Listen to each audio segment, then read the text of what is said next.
Hello students, আমরা science প্ল্যাটফর্মের chemistry section থেকে আজকে তোমাদের সাথে একটা ছোট্ট টপিক নিয়ে ডিসকাস করতে এসেছি। আমরা আজকে কথা বলবো এএমইউ নামে একটা টপিক নিয়ে। এএমইউ এই টপিকটা বেসিক্যালি এসএসসি লেভেল এবং এইচএসসি লেভেল দুই লেভেলের জন্যই লাগে। বাট প্রবলেম হচ্ছে এই টপিকটা আসলে কখনোই খুব একটা ফোকাস করে স্টুডেন্টদেরকে জানানো হয় না। আমার যেটা মনে হয় এটা এসএসসি স্টুডেন্টদের সাথেও এটা নিয়ে আসলে ডিসকাস করা যায়। এটার ইউজফুলনেস বা ব্যবহার করার যে সুবিধাটা এটা আসলে এসএসসি থেকেই নিতে পারা উচিত। বাট কোন একটা বিচিত্র কারণে আমরা এই টপিকটা নিয়ে আসলে খুব বেশি প্রমোটও করি না, খুব বেশি ডিসকাসও করি না। তো সেই চিন্তা থেকে আমাদের মনে হয়েছে যে টপিক নিয়ে তোমাদের সাথে আলোচনা করা যেতে পারে। এএমইউ এই শব্দটার ফুল ফর্ম আমরা অনেকেই জানি, এটাকে বলে হচ্ছে অ্যাটমিক ম্যাস ইউনিট, পারমাণবিক ভর একক।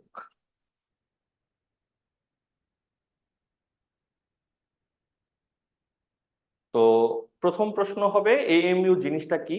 এটার উত্তরটা এখানে আছে। এএমইউ হচ্ছে একটা একক। একক বললেই তারপরে প্রশ্ন আসে এটা কিসের একক। এটা হচ্ছে একটা ভরের একক। আর প্রথমে যে পারমাণবিক শব্দটা এটা দিয়ে বেসিক্যালি মিন করতে চায় যে পারমাণবিক লেভেল। পারমাণবিক লেভেল বলতে হচ্ছে ছোট যেসব কণা আমাদের আছে, অণু, পরমাণু, নিউক্লিয়াস, ইলেকট্রন, এদের ভর যখন আমরা পরিমাপ করতে চাই তখন আমরা এই এএমইউ এককটা ব্যবহার করি। এখন আমাদের অলরেডি ভর পরিমাপ করার জন্য কেজির মতো একটা এসআই ইউনিট আছে, গ্রামের মতো একটা খুব ইউজফুল ইউনিট আছে। এই ইউনিটগুলো থাকার পরেও বা এককগুলো থাকার পরেও আমরা কেন আসলে এএমইউ নামের একটা আলাদা নতুন একক ইন্ট্রোডিউস করলাম? এটার অ্যান্সার হিসেবে বলতে হবে যে কেজি বা গ্রাম এই এককগুলো সাধারণত আমরা ইউজ করি আমাদের সাধারণ যেসব বস্তু আছে, বড় সড় বস্তু আছে, সেগুলোকে পরিমাপ করার জন্য। যেমন আমরা একটা মানুষের ভরকে যখন পরিমাপ করছি তখন কিন্তু 50 কেজি 60 কেজি বলছি। আমরা দোকান থেকে যখন ফ্রুটস কিনছি, আমরা 1 কেজি আপেল কিনছি, 2 কেজি পেয়ারা কিনছি, এভাবে আমরা গ্রাম, কেজি শব্দগুলো বা এককগুলো কিন্তু ব্যবহার করছি।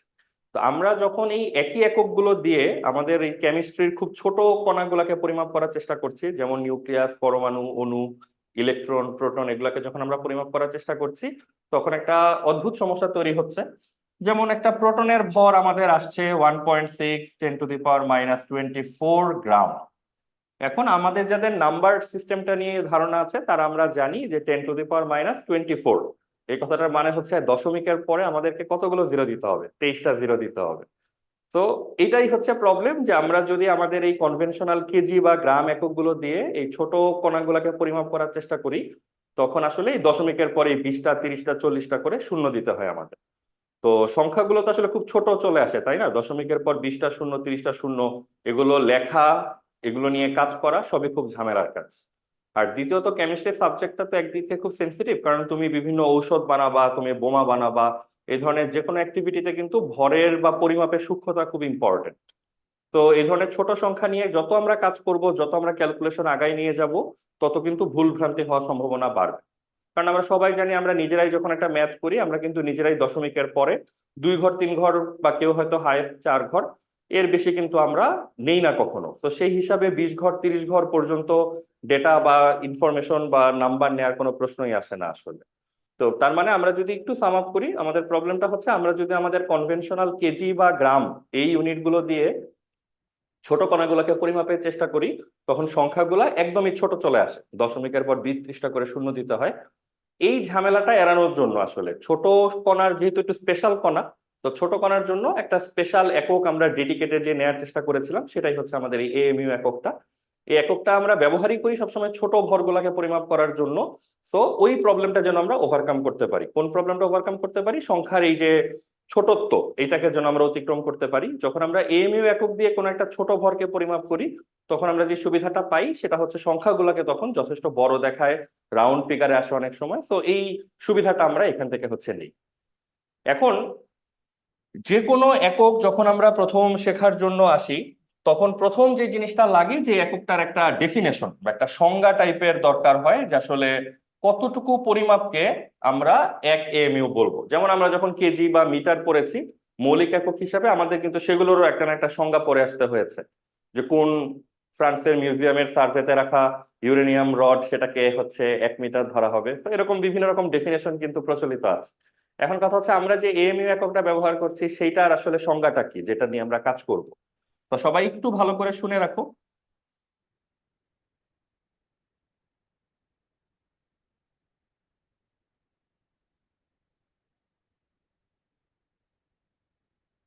কার্বন 12 আমাদের যে আইসোটোপটা আছে, এই কার্বন 12 পরমাণু বা আইসোটোপের একটা পরমাণুর ভরকে আমরা 12 AMU ধরেছি। 12 AMU এটাই হচ্ছে আমাদের এএমইউর রেফারেন্স বা স্ট্যান্ডার্ড। ঠিক আছে, তাহলে সবাই একটু মনে রাখার চেষ্টা করি।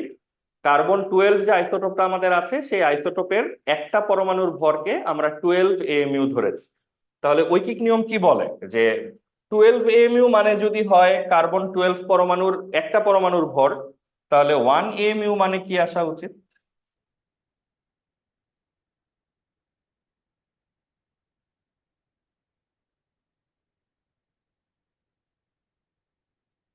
এরকম আসা উচিত, কার্বন 12 একটা পরমাণুর ভর সেটার 12/1 আসা উচিত। তাহলে এইটাকে আমরা আমাদের 1 AMUর একটা ডেফিনেশন হিসেবে ধরে রাখছি। তার সাথে এই যে অংশটা একটা ফ্রেজ, 12/1 কিসের? একটি কার্বন পরমাণুর ভরের 12/1, এই সব অংশটা কিন্তু আমাদের সবারই খুব পরিচিত। আমরা ছোটবেলায় দেখেছি যে পারমাণবিক ভর বা আণবিক ভর এগুলো পরিমাপের সময় যে সংজ্ঞাটা আমরা ব্যবহার করি, সেখানে কিন্তু এই অংশটা ব্যবহার করা হয়, তাই না, যে কার্বন পরমাণুর ভরের 12/1 এখন আমরা কিভাবে এই ক্যালকুলেশনটাকে একটু এগিয়ে নিয়ে যেতে পারি?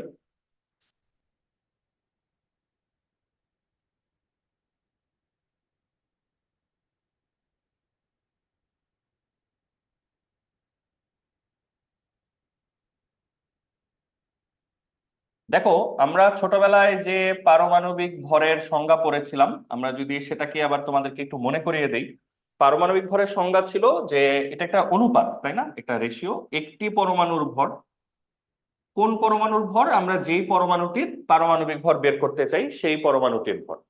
একটি পরমাণুর ভর, এটাকে আমরা সেই ঐতিহাসিক কার্বন 12 এর একটি পরমাণুর যে ভর, সেটার 12/1 ভর দিয়ে ভাগ করে দিই, তাই না? তোমাদের মনে আছে নিশ্চয়ই, আমি যদি ভুল না করে থাকি তাহলে তোমাদের সবারই এটা জানার কথা। এই পারমাণবিক ভরের সংজ্ঞাটা এরকম ছিল যে একটি পরমাণুর ভরকে কার্বন 12 যে আইসোটোপ আছে সেটার যে ভর, সেটার 12/1 ভর দিয়ে ভাগ করে দিতে হয়। তাহলে এখন একটা ছোট্ট জিনিস দেখো, আমরা এই যে সোফার যেটা জানলাম যে 1 AMUর যে ডেফিনেশন, 1 AMU মানে হচ্ছে কার্বন 12 পরমাণুর ভরের 12/1, এটাকে আমরা কি দিয়ে প্রতিস্থাপন করে দিতে পারি? 1 AMU দিয়ে। তো আমরা যখন এই ক্যালকুলেশনটা করছি, এখন সম্ভবত তোমরা সবাই বুঝতে পেরেছো যে এই পুরো অংশটা এটাকে আসলে কি লেখা যায়? 1 AMU লেখা যায়। তাহলে আমরা উপরের লাইনটাকে যদি একটু এগিয়ে নিয়ে যাই, উপরে আমরা লিখতে পারছি একটি পরমাণুর ভর, আর নিচে আমরা পুরো যে অংশটা আছে সেটার বদলে আমরা লিখতে পারি 1 AM। এখন আমরা যদি এই ক্যালকুলেশনটাকে একটু আড়াআড়ি গুণ করে দেই, তাহলে কি লিখতে পারি?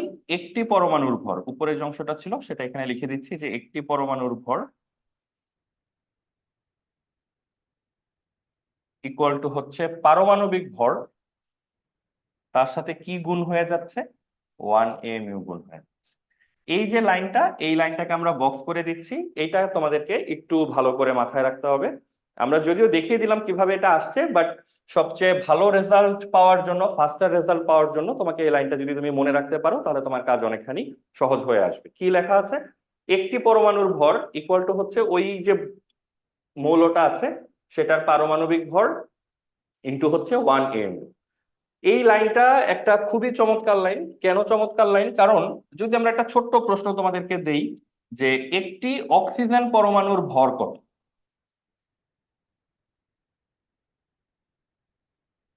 এই প্রশ্নগুলোর উত্তর আমরা দিতে পারি। আমরা 9-10 ক্লাসে এগুলো তোমাদেরকে শিখিয়েছি যে অক্সিজেনের জন্য আমরা কি লিখি, যে 6.02 10⁻23 পরমাণুর ভর হচ্ছে 16 গ্রাম। তাহলে একটি পরমাণুর ভর সেই 16 বাই আমাদের যে অ্যাভোগাড্রো সংখ্যাটা আছে সেটা দিয়ে আমাদের ভাগ করে দিতে হয়। দেন এটাকে আমরা ক্যালকুলেট করি। এটাকে ক্যালকুলেট করলে আবার সেই সামথিং ইন্টু 10 এর পাওয়ার দেখা যাবে -22 -23, এরকম একটা খুবই ছোট সংখ্যা আসবে, এটা আমরা বুঝতে পারছি। তো একটু আগে আমরা যেটা বললাম যে এই যে একটা পরমাণুর ভর, পরমাণু খুবই ছোট একটা কণা, বাট এটাকে এই যে আমরা জোর করে গ্রাম এককে পরিমাপ করার চেষ্টা করছি, এই কারণেই কিন্তু সংখ্যাটা এরকম ছোট চলে আসছে। এই যে দশমিকের পরে 20টা 30টা করে শূন্য দিতে হচ্ছে। বাট এই অদ্ভুত সমস্যাটা, এবং তার থেকে আরেকটা বড় সমস্যা হচ্ছে, এই প্রশ্নটার উত্তর দেওয়ার জন্য কিন্তু আমাদের ক্যালকুলেটরের প্রয়োজন, একটু সময়ের প্রয়োজন, তাই না, কাজ করব। কিন্তু এই সমগ্র সমস্যা, এই যে সংখ্যার ছোটর ব্যাপারটা, ক্যালকুলেটরের তোমার ব্যবহারযোগ্যতা, তারপর তোমাকে সময় নিতে হচ্ছে, সবগুলো সমস্যার সমাধান তুমি একবারে করতে পারো এই ছোট্ট লাইনটা দিয়ে। দেখো তো, আমরা যদি এই লাইন থেকে এরকম লিখি যে একটি অক্সিজেন পরমাণুর ভর, এটাকে আমাদের কি লিখতে হবে, যে পারমাণবিক ভর। অক্সিজেনের পারমাণবিক ভর কত মনে আছে আমাদের? 16। তার সাথে কি লিখতে হবে? এম। তো দেখো, এই যে প্রশ্নটারই কিন্তু একটা বিকল্প উত্তর এখানে চলে এসেছে, সেটা হচ্ছে 16 am। তার মানে আমাদেরকে কি করতে হচ্ছে না, কোনো ক্যালকুলেটর ইউজ করতে হচ্ছে না, তেমন কোনো সময় দিতে হচ্ছে না। তার থেকে বড় কথা, এই ধরনের দশমিকের পর 20টা শূন্যের যে কেস, সেটা আমাদেরকে যেতে হচ্ছে না। আমরা সিম্পলি 16 mu লিখে কিন্তু কাজটা শেষ করে ফেলতে পারতেছি। মোরওভার, আমাদের যেহেতু বিভিন্ন মৌলের পারমাণবিক ভর মোটামুটি জানা থাকে, অ্যাটলিস্ট ফেমাস যে পরমাণুগুলো সেগুলোর যেহেতু পারমাণবিক ভর আমাদের জানা থাকে, আমরা কিন্তু খুবই ফাস্ট, উইদিন সেকেন্ডস কিন্তু আমরা একটা পরমাণুর ভর কত এটা তোমাদেরকে বলে দিতে পারতেছি। ঠিক আছে? তো যদি সবাই বুঝে থাকো ব্যাপারটা, বলো তো একটি সোডিয়াম পরমাণুর ভর। এই প্রশ্নের উত্তরটা কি হবে? সোডিয়ামের পারমাণবিক ভর আমরা জানি 23। তাহলে একটা পরমাণুর ভর আমরা কি বলতে পারবো? 23 amu। ঠিক আছে? একটা নাইট্রোজেন পরমাণুর ভর, নাইট্রোজেনের পারমাণবিক ভর কত? 14। জাস্ট শুধু 14 না বলে 14 এর সাথে amu যদি আমরা বলে দেই, তাহলে কিন্তু আমাদের উত্তরটা চলে আসছে। ঠিক আছে? তো দেখো, সবাই চিন্তা করে বুঝতে পারছো কিনা, যদি কোনো প্রশ্ন থাকে তোমরা প্রশ্ন বলতে পারো। আমরা যেহেতু amu এককটা দেখলাম, আমরা এটার সাথে আরেকটু এক্সটেনশন নিতে পারি, সেটা হচ্ছে আণবিক ভর। খুবই ইন্টারেস্টিংলি, এসএসসির বইগুলোতে আণবিক ভরের ফর্মাল বা অফিসিয়াল সংজ্ঞাটা দেয়া নাই কোনো একটা কারণে। ওখানে যেটা বলা আছে যে কোনো একটা মৌলের বা সরি কোনো একটা অণুর ক্ষেত্রে বা যৌগের ক্ষেত্রে তুমি যদি পারমাণবিক ভরগুলোর যোগফল নাও, সামেশন নাও, তাহলেই আণবিক ভর চলে আসে। এটাকে আসলে আণবিক ভরের সংজ্ঞা বলা যায় না, এটা আণবিক ভরের একটা পরিমাপ হইতে পারে। সংজ্ঞার ব্যাপারটা একটু ডিফারেন্ট। সংজ্ঞাটা কিন্তু দেয়া ছিল, ফর্মাল যে সংজ্ঞাটা সেটা কিন্তু আসলে পারমাণবিক ভরের যে সংজ্ঞাটা সেটার মতোই দেওয়া ছিল। যেমন আণবিক ভরের সংজ্ঞা হচ্ছে একটি অণুর ভর, যে কোনো যৌগের ক্ষেত্রে একটি অণুর ভর, নিচে সেই ঐতিহাসিক জিনিসটা 112 টাইমস অফ কার্বন 12 এর একটি পরমাণুর ভর। তো যাদের এই আণবিক ভরের এই সংজ্ঞাটা জানা ছিল না, তারা একটু কষ্ট করে লিখে নিতে পারো, এটা কিন্তু কাজে লাগবে বিভিন্ন জায়গায়। তো আণবিক ভরের সংজ্ঞা হচ্ছে যে ওই পদার্থটার একটা অণুর ভর আমরা নিব, সেটাকে আমরা কার্বন 12 পরমাণুর যে ভর, সেটার 12/1 ভর দিয়ে ভাগ করে দেব। তাহলে আমরা তো একটু আগে তোমাদেরকে ক্যালকুলেশনটা দেখিয়েছি, সেই অনুযায়ী যদি আমরা একটু এগিয়ে যাই, একটি অণুর ভর ডিভাইডেড বাই 1 amu, তাই না? সবাই বুঝতে পারছো নিশ্চয়ই যে এই এন্টায়ার অংশটাকে কিন্তু আমরা 1 amu লিখতে পারি। তাহলে আমরা যদি একটু আড়াআড়ি গুণ করে দিই কুইক, কি লিখতে পারবো আমরা? একটি অণুর ভর ইকুয়াল টু হচ্ছে আণবিক ভর ইন্টু 1 amu। তো আমার মনে হয় যারা বুদ্ধিমান অডিয়েন্স আছো তারা অলরেডি বুঝে ফেলেছো যে আগের মতোই আমরা একটা খুব চমৎকার লাইন পেতে যাচ্ছি। এই যে একটি অণুর ভর ইকুয়াল টু হচ্ছে আণবিক ভর ইন্টু 1 amu, তার মানে এখন আমরা নতুন যে সুবিধাটা পেতে যাচ্ছি, যে তুমি যে কোনো পদার্থের যদি তোমার মোটামুটি আণবিক ভরটা জানা থাকে, যেটা আমাদের অনেকেরই অনেক পরিচিত এবং বিখ্যাত অণুর জন্য জানা থাকার কথা, তো সেই যে পদার্থটা সেটার একটা অণুর ভর কিন্তু আমরা এখন খুবই কুইক বের করে ফেলতে পারবো। যেমন আগে যদি আমরা বলতাম যে একটা সালফিউরিক অ্যাসিড অণুর ভর কত, এটা যদি আমরা আগে জিজ্ঞাসা করতাম, তাহলে আমাদেরকে ছোটবেলার মতো করে উত্তর দিতে হইতো যে 6.02 10⁻23, এতগুলো অণুর ভর হচ্ছে 98 গ্রাম। তাহলে একটা অণুর ভর হতো 98/6.02 10⁻23 গ্রাম। এটা করলে আবার সেই আমরা সমস্যাটা দেখতে পাচ্ছি কি ধরনের সমস্যা হতো। একটা খুবই ছোট সংখ্যা আসতো, ক্যালকুলেটর ইনভলভমেন্ট লাগতেছে, সময় লাগতেছে। এই সমগ্র সমস্যার সহজ সমাধান হচ্ছে এটি, একটি অণুর ভর। তখন আমরা বলতে পারবো, যেমন সালফিউরিক অ্যাসিডের ক্ষেত্রে, সালফিউরিক অ্যাসিডের একটি অণুর ভর যদি আমরা জানতে চাই 98 বলে সাথে বলতে হবে amu, আমাদের কিন্তু কাজ শেষ হয়ে যাচ্ছে। তেমনি একটি পানির অণুর ভর, এটা যদি আমরা চাই, পানির আণবিক ভর কত? 18, তার সাথে আমাদেরকে বলতে হবে amu। সো হোপফুলি আমরা এটা বুঝতে পারছি যে খুবই দ্রুত আমরা আমাদের একটা পরমাণুর ভর, একটা অণুর ভর, এই বিষয়গুলো কিন্তু আমরা খুবই দ্রুত সলভ করে ফেলতে পারতেছি। এখন জাস্ট একটা ছোট্ট ব্যাপার, যে আমরা যেটা জানলাম যে কেজি, গ্রাম, এএমইউ এই এককগুলোর সবগুলোর পারপাস মানে উদ্দেশ্য আসলে সবগুলোর সেম, সেটা হচ্ছে ভরকে প্রকাশ করা। হয়তো আমরা এটা বলছি যে আমরা কেজি গ্রামটাকে রিলেটিভলি বড় বস্তুর জন্য ব্যবহার করব, আর এএমইউটাকে আমরা প্রমোট করছি যে আমরা এটা ছোট বস্তুর জন্য ব্যবহার করব, বাট সবার উদ্দেশ্য কিন্তু ঘুরে ফিরে সেম। উদ্দেশ্য সবারই হচ্ছে যে সবাই ভরের একক, সবাইকে দিয়ে আমরা পদার্থের পরিমাণ প্রকাশ করব। এই জন্য একই জিনিসকে প্রকাশ করার জন্য যদি বেশ কয়েকটা একক থাকে, তাহলে উচিত কি এককগুলোর মধ্যে একটা ইন্টারনাল রিলেশন থাকা, একটা সম্পর্ক থাকা। যেমন কেজি এবং গ্রামের মধ্যে যেমন একটা সম্পর্ক আছে যে 1000 গ্রামকে 1 কেজি বলে। তো এএমইউর সাথে এরকম কেজি বা গ্রামে রিলেশন আছে কিনা? অবশ্যই আছে, সেটা সবাই একটু জেনে রাখতে পারো। যেমন এটাকে আমরা অন্যভাবেও দেখাতে পারি। আমরা যদি প্রশ্ন করতাম একটি হাইড্রোজেন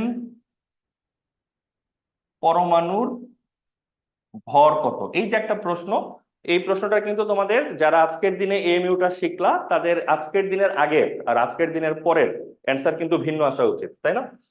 আজকের দিনের আগে তুমি কি বলতা যে হাইড্রোজেনের একটা পরমাণুর ভর আমরা কিভাবে বের করতাম, যে 6.02 10⁻23টি পরমাণুর ভর হতো 1 গ্রাম,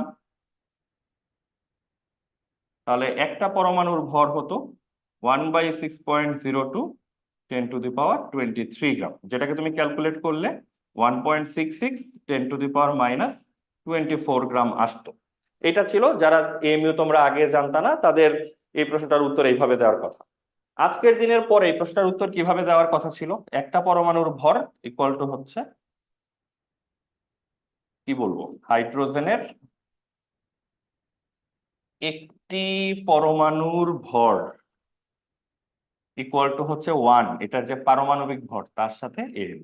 তো সবাই রিলেট করতে পারছো যে একটা হাইড্রোজেন পরমাণুর ভর গ্রাম এককে হচ্ছে এইটা 1.66 10⁻⁻24, আর এএমইউ এককে এটাই হচ্ছে 1 এএমইউ। তো আমরা এটা বলতে পারি এই দুইটা ইকুয়েশনকে একসাথে করে যে 1 এএমইউ মানেই হচ্ছে 1.66 10⁻⁻24 গ্রাম। তাহলে দেখো এই ছোট্ট তিনটা বক্স করা লাইন দিয়ে আজকে আমরা ক্লাসে যে তিনটা জায়গায় ফোকাস করলাম, প্রথমে আমরা জানলাম যে কোনো পদার্থের একটা পরমাণুর ভর ইকুয়াল টু হচ্ছে পারমাণবিক ভর, সাথে থাকবে এএমইউ।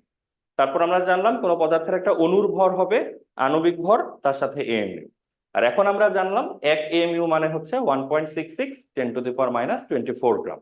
তাহলে আমাদের এন্টায়ার এই আইডিয়াটা কিন্তু কমপ্লিট হয়ে গেল। আমরা খুবই কুইক, খুবই দ্রুততার সাথে এবং খুবই সুন্দর সংখ্যায় একটা অণুর ভরকে, একটা পরমাণুর ভরকে প্রকাশ করতে পারবো এএমইউ এককে। বাট কখনো যদি কেউ এএমইউ তো খুব বেশি প্রচলিত একক মনে হচ্ছে না আমাদের, কেউ যদি এটা বাদ দিয়ে গ্রাম বা কেজিতে অ্যান্সারটা শুনতে চায়, তাহলে আমাদেরকে সিম্পলি এএমইউর জায়গায় এই 1.66 10⁻⁻24 এটাকে গুণ করে দেখাতে হবে। ঠিক আছে, তাহলে সবাই বাসায় একটু প্র্যাকটিস করে ফেলবা। পরিচিত যে মৌলগুলি আছে সেগুলোর পারমাণবিক ভর, পরিচিত যে অণুগুলি আছে সেগুলোর আণবিক ভর যতটুকু তোমাদের জানা থাকবে তত ফাস্ট তোমরা এই কোশ্চেন গুলোতে রেসপন্স করতে পারবা। আর সাথে ক্যালকুলেটর থাকলে যদি কখনো কেউ এএমইউ থেকে গ্রাম বা গ্রাম থেকে এএমইউ তে ট্রান্সফার করতে বলে, আমার মনে হয় ওই কাজটাও তোমাদের এখন সাকসেসফুলি করতে পারা উচিত।